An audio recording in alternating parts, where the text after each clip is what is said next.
ഏവർക്കും കലാധുനി ന്യൂസിലേക്ക് സ്വാഗതം. Mission success. കടൽ കൊള്ളക്കാരിൽ നിന്നും കപ്പൽ മോചിപ്പിച്ച് ഇന്ത്യൻ നാവികസേന. 15 ഇന്ത്യക്കാരടക്കം കപ്പലിലുണ്ടായിരുന്ന 21 ജീവനക്കാരും സുരക്ഷിതരെന്ന് റിപ്പോർട്ട്.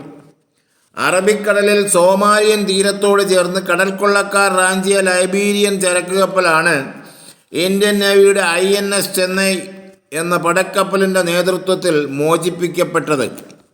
ഇന്നലെ വൈകിട്ടോടെ കപ്പലിനടുത്തെത്തിയ INS ചെന്നൈയിലെ മാർക്കോസ് കമാൻഡോകളാണ് ദൗത്യം വിജയകരമായി നടപ്പാക്കിയത്.